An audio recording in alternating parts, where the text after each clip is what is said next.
paradise that human beings lived in.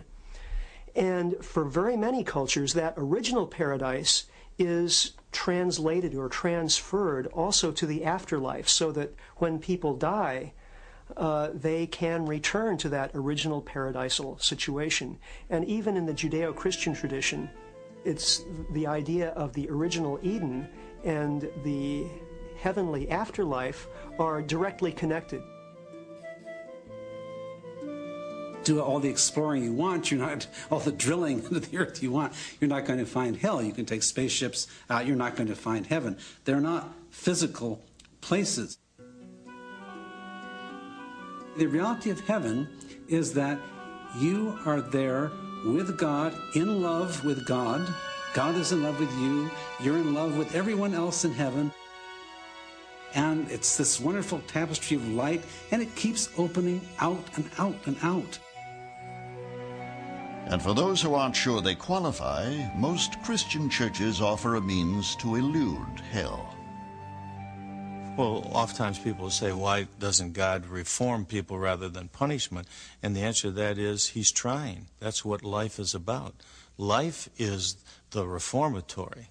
Eternity is the penitentiary. And he doesn't want you to go there. For heaven's sake, repent. Turn around, because you're on a road going downhill over the edge of a cliff. Unless you turn around, you're going to eventuate in hell, and God doesn't want you there. He wants you in heaven. I've often, wondered what heaven would be like. We won't be sitting around in little white clouds with harps like the cartoons in the New Yorker.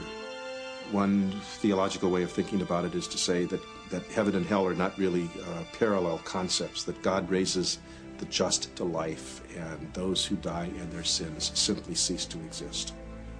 And that makes a lot of sense to me. People who see nothing but people, no color, no races, no nothing. It's just love, just pure love, no nothing, no hatred, no color, no wants, no need for money. And I know there has to be a place like that, because after you go through this, you have to retire to something much better. That age-old question of why do good things happen to bad people and bad things happen to good people can only be understood in relation to an afterlife. The bad fellow who lives his life without getting caught, without seemingly suffering the consequences, what happens then? He dies, he's finished, and then why shouldn't I do the same? There has to be a sense of an afterlife where that person will have a rude awakening that the years, the 60, 70, 80 years that he spent in this world, not being good, being bad, now carries an eternal price. Whereas the fellow who may have done all those good deeds and might have suffered through life, poverty, pain, etc., enters into the proximity of God and recognizes that for all eternity, he has truly gained the greatest of all rewards. And that is closeness, intimacy with God, knowledge of God, and an eternity of pleasure on that level.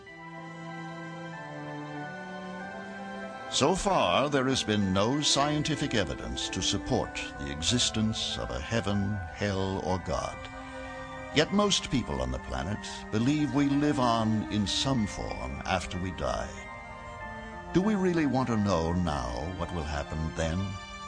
Or is it perhaps better to live on not with facts, but with faith?